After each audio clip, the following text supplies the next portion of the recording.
Hello friends and welcome back to my channel. So भाई आज की वीडियो होने वाली है अपसाइक्लिंग क्लॉथ के ऊपर, जिसमें हम इस ओल्ड शर्ट को कन्वर्ट करेंगे इस स्लिंग बैग में। बैग में मैंने दो पॉकेट को बनाया है। इसकी मेन पॉकेट में आप मोबाइल फ़ोन कैरी कर सकते हैं और बैक साइड की पॉकेट में कुछ मेकअप का सामान या कैश भी कैरी कर सकते हैं। जहां आपको पर्स नहीं ले जाना हो वहां पर आप इस तरह के स्लिंग बैग को ले जा सकते हैं। और इस तरह के बैग मार्केट में बहुत महंगे मिलते हैं। यहाँ हमने थोड़े से ही कॉस्ट से इसको बना लिया है। तो चलिए इसकी कटिंग और स्टिचिंग देख लेते हैं। सबसे पहले मैंने यहाँ पर एक हार्ड बुकरम को ले लिया है। ये वो बुकरम होती है जो शर्ट के कॉलर और कफ में यूज़ की जाती है और किसी भी नियर शॉप पर मिल जाती है। इसकी लेंथ को मैंने 16.5 इंच लिया है और विड्थ को मैंने 5.5 इंच लिया है। अब मेन फैब्रिक को लेंगे और इसको अच्छे से सेट करके इस बुकरम को आयरन से अच्छी तरह चिपका लेंगे। बुकरम को फैब्रिक से चिपकाने के बाद फैब्रिक की कटिंग करेंगे। यहाँ पर मैंने फैब्रिक को बुकरम से लगभग आधा इंच एक्स्ट्रा कट किया है। ये एक्स्ट्रा फैब्रिक सिलाई में जाएगा।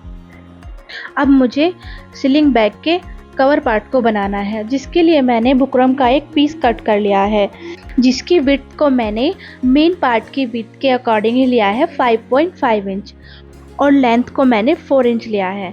अब इस बुकरम के पीस को फैब्रिक के ऊपर रखेंगे और आयरन की हेल्प से अच्छे से चिपका लेंगे और सिलाई का मार्जिन छोड़ते हुए इसकी कटिंग कर लेंगे।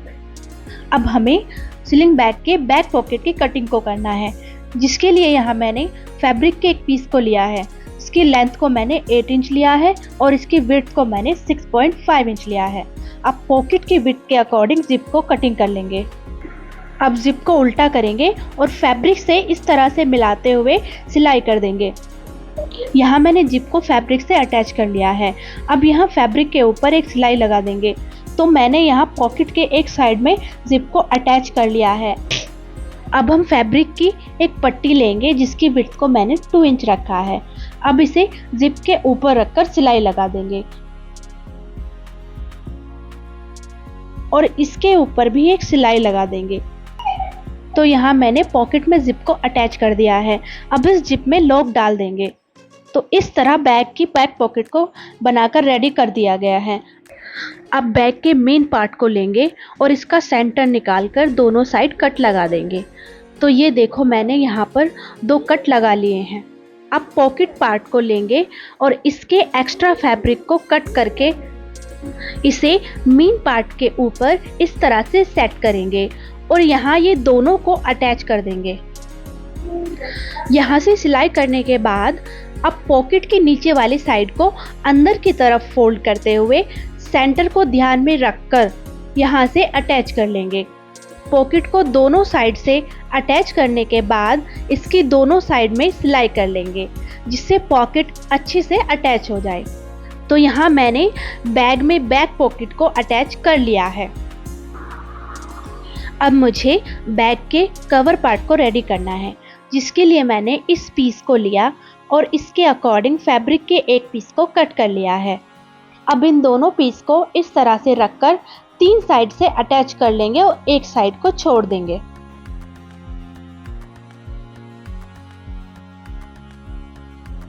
तो यहाँ पर मैंने इसकी 3 साइड को सिल लिया है। अब इसे सीधा कर लेंगे और अच्छे से प्रेस कर देंगे। अब इस पार्ट को डेकोरेट करना है, जिसके लिए मैंने गोटा पट्टी का यूज़ किया है। अब गोटा पट्टी को इसकी साइड में अटैच करना है। पहले मैं एक गोटा पट्टी को अटैच करूंगी, फिर थोड़ा स्पेस छोड़ने के बाद दूसरी गोटा पट्टी को अटैच करूंगी। तो इस तरह से मैंने कवर पार्ट में 2 गोटा पट्टी को अटैच कर लिया है। इसमें थोड़ा ध्यान रखना है कि जो बुकरम वाला पार्ट है उसे नीचे रखना है और जो ऊपर वाली साइड है वहाँ पर ही गोटा पट्टी को लगाना है, क्योंकि बुकरम की साइड में हमें मैग्नेट बटन को लगाना है। मैग्नेट बटन लगाने के लिए हमें थोड़ा मोटा कपड़ा चाहिए या फिर कपड़े में बुकरम लगी होनी चाहिए। तो यहाँ पर मैंने बटन को फैब्रिक से अटैच कर दिया है और इस तरह से मैंने कवर पार्ट को बनाकर रेडी कर लिया है। अब हमें बैग के मेन पार्ट को लेना है और इसको भी कवर पार्ट की तरह गोटी पट्टी से डेकोरेट कर देना है। तो यहाँ इस तरह से मैंने बैग के मेन पार्ट को रेडी कर लिया है। अब हमें बैग में लाइनिंग लगानी है, जिसके लिए मैंने कॉटन की इस लाइनिंग को लिया और इसके ऊपर मेन पार्ट को रखा। अब इसकी कटिंग कर देंगे। इसमें हम कोई भी एक्स्ट्रा फैब्रिक नहीं लेंगे। लाइनिंग की कटिंग करने के बाद यहाँ पर मैंने फैब्रिक की 2 पट्टियों को रेडी किया है, जो कि हम बैक की साइड में लगाएंगे। पट्टी को बीच से फोल्ड करके इस तरह से साइड में अटैच कर देंगे। अब कवर पार्ट को लेंगे और बैक पॉकेट वाली साइड उल्टा करके रखेंगे और दोनों को इस तरह से अटैच कर देंगे। यहाँ पर ध्यान रखना होता है कि दोनों पार्ट का सेंटर लेने के बाद ही दोनों पार्ट को आपस में अटैच करें।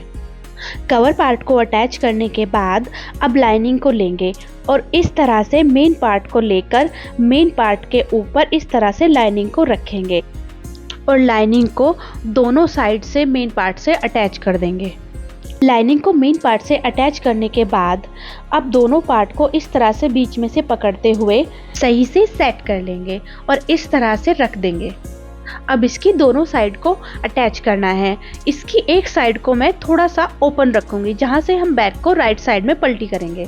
तो यहाँ पर इस तरह से मैंने दोनों साइड को सिल लिया है और एक साइड में थोड़ा सा पोर्शन ओपन रखा है। अब यहाँ से बैक को राइट साइड में फोल्ड करना शुरू करेंगे। तो इस तरह से बैक को फोल्ड करके सीधा करते जाएंगे। यहाँ पर बुकरम की वजह से थोड़ी सी मुश्किल हो सकती है, लेकिन सीधा हो जाएगा। इस तरह से कोने को निकालते हुए सही से सेट करके अब इस ओपन साइड को क्लोज कर देंगे। अब लाइनिंग को इस तरह से बैक के अंदर इंसर्ट करना है। अब ये बैग बनकर रेडी हो गया है, जो कि कुछ इस तरह से लग रहा है। अब मेरा फेवरेट पार्ट आएगा, वो है डेकोरेशन। इस बैग को हम मिरर और कोरी सेल से डेकोरेट करेंगे। अब बैग को लेंगे और बैग के सारे कोने पर ये सर्कल शेप के मिरर को चिपका लेंगे। मुझे लेने हैं ये काजू कतली शेप के मिरर और गोटा पट्टी के बीच में 1 बाय 1 करके चिपका लेंगे। बिन लीफ शेप के मिरर से गोल मिरर के साथ एक हाफ फ्लावर पैटर्न बनाएंगे। अब सेंटर में फ्लावर बनाना है, जिसके लिए कॉरी सेल से फ्लावर बना लेंगे। इसी तरह से कवर पार्ट में भी फ्लावर बना लेंगे और कुछ मिरर को लेंगे और फ्लावर के साइड साइड में इस तरह से चिपका देंगे। तो यहाँ पर बैग का डेकोरेशन पार्ट कंप्लीट होता है और डेकोरेशन होने के बाद बैग कुछ ऐसा लग रहा है। अब हम बैग की इस होल्ड स्ट्रैप को लेंगे, जिसे मैंने गोटा पट्टी से बनाया है। बैग की दोनों साइड में इस पट्टी को अटैच कर देंगे। पर मेरा स्लिंग बैग बनकर रेडी हो गया है। तो आप लोग भी इस तरह से बैग को बनाइए और स्टाइलिश रहिए। आपसे फिर मुलाकात होगी नेक्स्ट वीडियो में। तब तक के लिए बाय बाय।